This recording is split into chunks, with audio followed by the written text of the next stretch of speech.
going to start getting this axle out.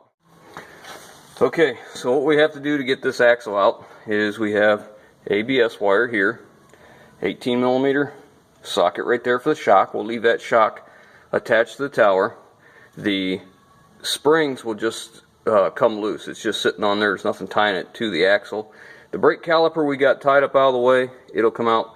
You have a sway bar mount, sway bar link right here. A couple 18 millimeters. Take them out. We'll bungee cord those up. We got a track bar.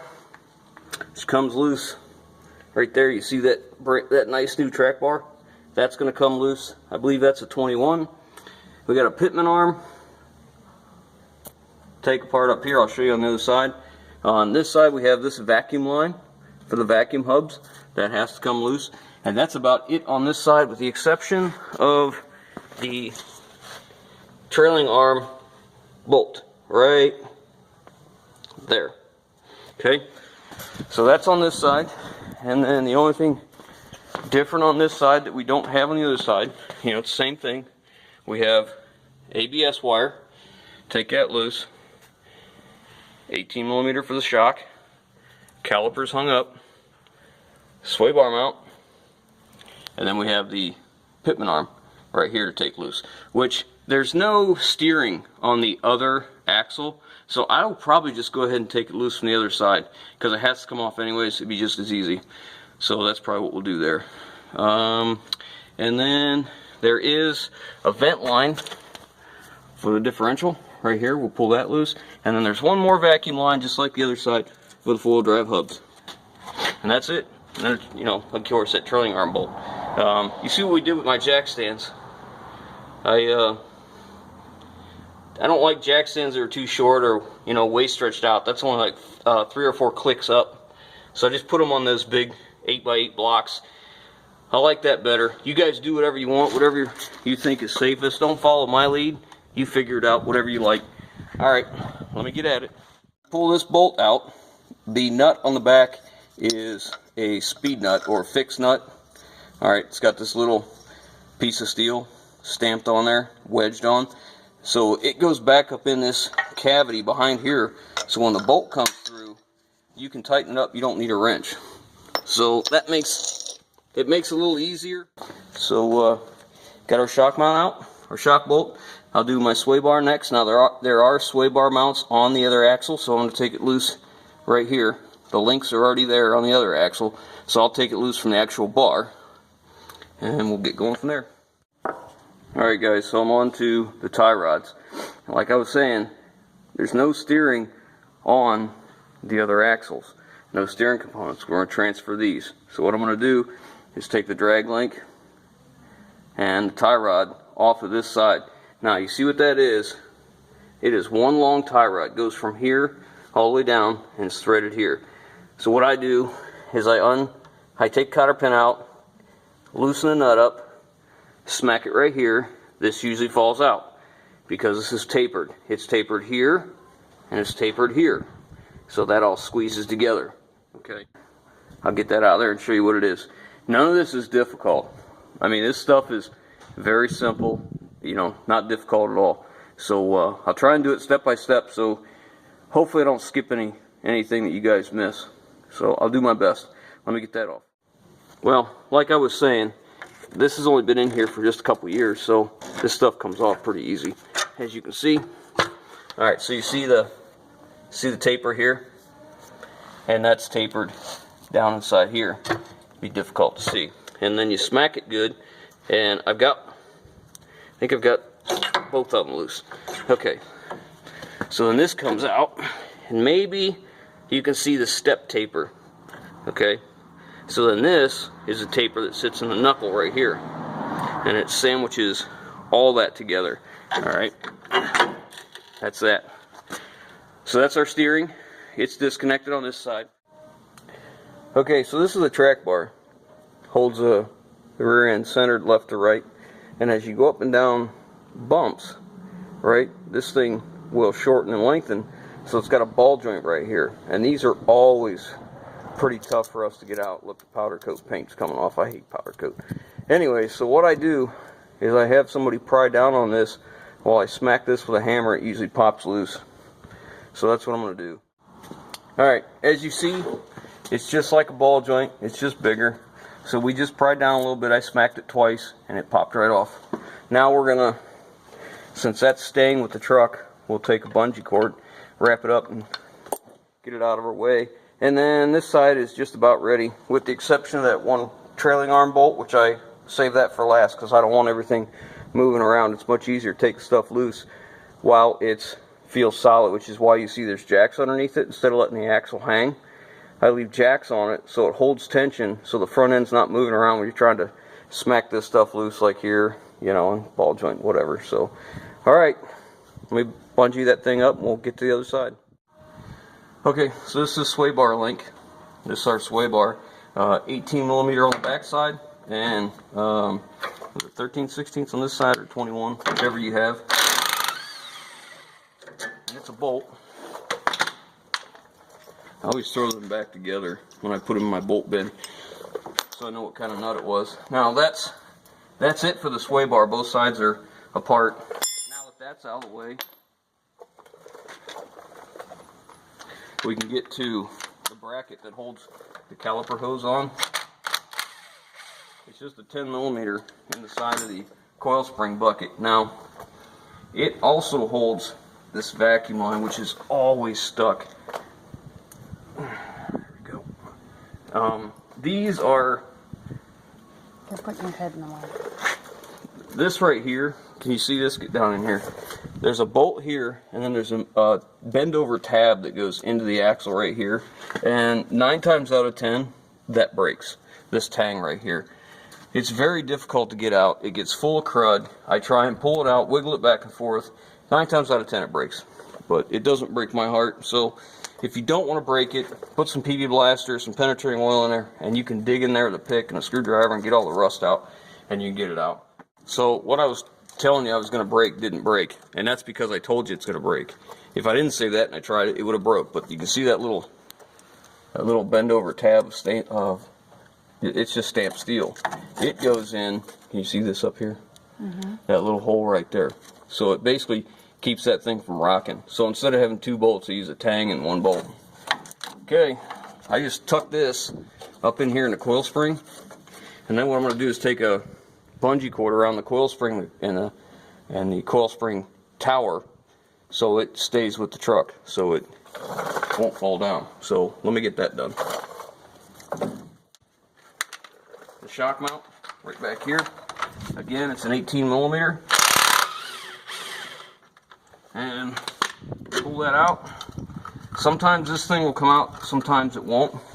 That's that nut I was telling you about. It basically goes inside there, and when you start to tighten it, it's in a U-shaped cavity like so. So when you go to tighten it, it comes up this way and holds itself, so you don't need a wrench.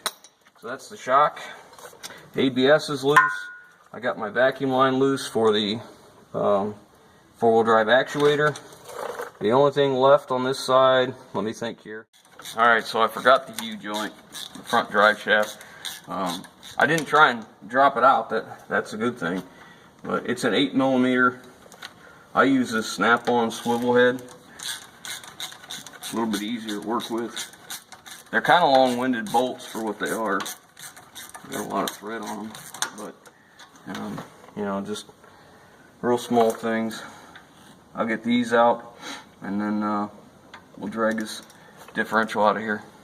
So we'll bring it back. Oh, I got a pry bar shoved in the U-bolt right in the middle of the cranial on top of the radius arm, so I could do it one person. Alright, I'll get this out, we'll bring it back. Alright, so I got the front drive shaft out, and I like to tape up the U-joint. Oops. So that while I'm bouncing around, moving everything, I don't lose the caps out of it, because this is a new U-joint. If I was going to replace it, I really wouldn't care, but I'm not. So now it's trailing arm bolts. Let me get a wrench for the back side of the nuts, and we're done. 24 millimeter socket, 24 millimeter wrench. This is a radius arm bar. Can you see this? Can you see that? Yeah. Okay. So that's what takes it out. I got weight. All the weight of the axle is on these jacks. Show them these jacks.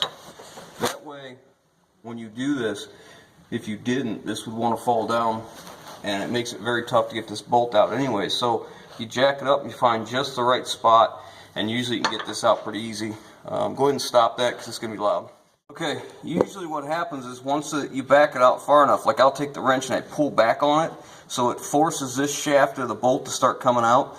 Once the threads start to bite on the bracket, usually it'll back out on its own.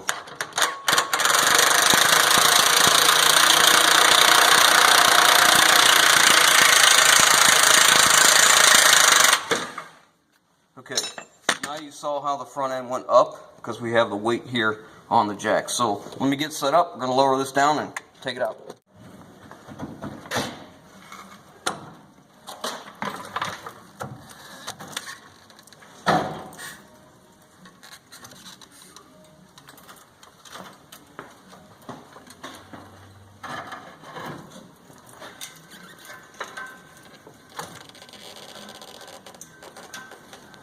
Let's get a side touch for that. That one's a little tough to get out. There's not much clearance there. It's a, if you guys can't see it, it's that vacuum actuator. It's got a Christmas tree fitting there, like that. Okay. I think there's something hooked over here. What's that? That, ABS wire? I don't know what it is. This? Yes. It That. stays. Oh. Okay.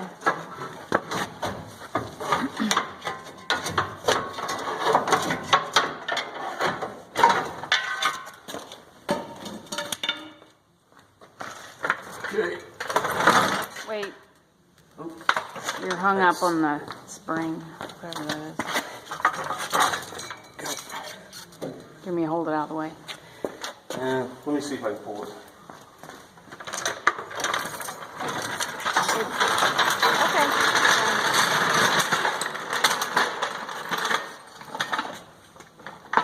Okay. One axle out. So that's probably about an hour. So, not too bad. We'll go ahead and take that spring. That bungee must have popped loose because I usually have them hanging like this one so that it hangs up in place and there's less to mess with, but that's okay. Not a big deal. Okay, let's get this thing out of the way. Okay, got the differential cover off, got the gear oil out. We're going to take these caps off. These are bearing retainers. They got to go back in the same way they come out, left to right, top to bottom, which as long as you get them left and right, there's no question which is the outside. You see this, because this needs to be straight so it doesn't hit anything. This side goes to the outside, so they go like that. And these are 3/4 headed bolts, grade 8s. We're going to go put them in there, and then we're going to take the carrier out. So I'm going to get this carrier out now. I'm just going to get underneath there and pop it out, and we'll get to the seals. Alright, so right now is a good time to spin the pinion around. And you want to make sure there's no chips missing or any weird wear. Like, you can see how it's kind of dull, and it starts here, goes into the center.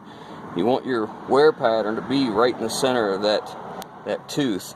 So you just want to roll it around and make sure, I mean, I've already done this, but you want to roll it around and make sure there's no goofy wear anywhere or any teeth missing. And you want to do the same thing inside here in your gears. You want to make sure they're all in good shape and none of them are chewed up or, you know, discolored.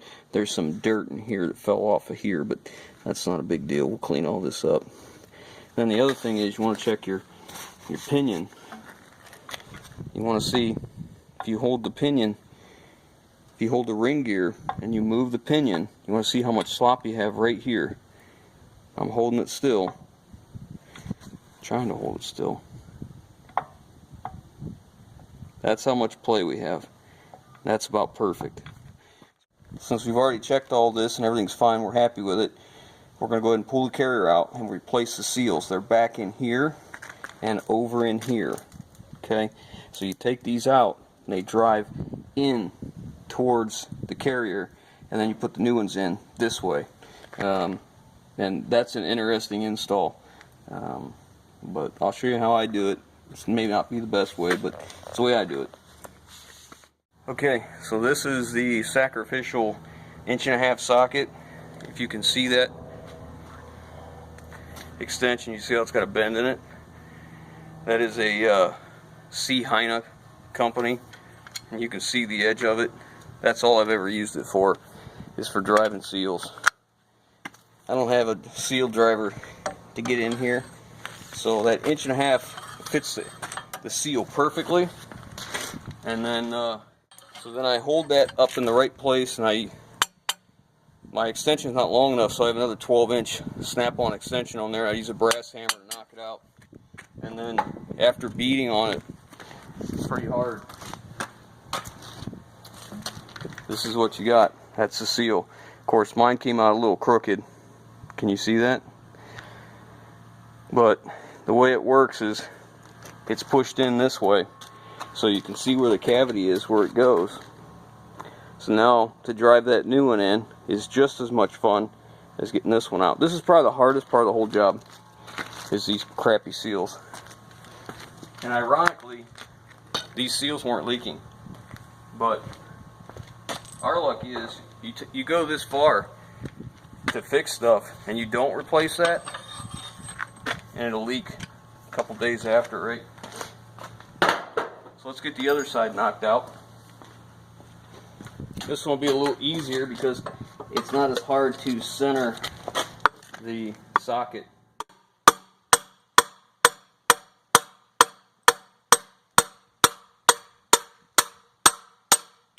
Coming? Yeah, the sun's real bright. I'm trying to. It's not. You know what? Here, let me get this out. Okay.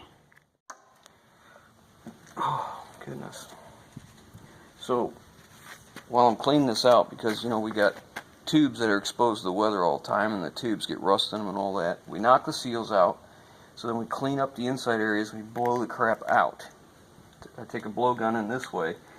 Take some brake parts cleaner spray in here and blow the crap that way. And then, before I get too far along, I like to take a magnet and get down in the bottom here for everything we knocked in, because you'd be surprised how much crap will come in there from them axle tubes when you're doing this.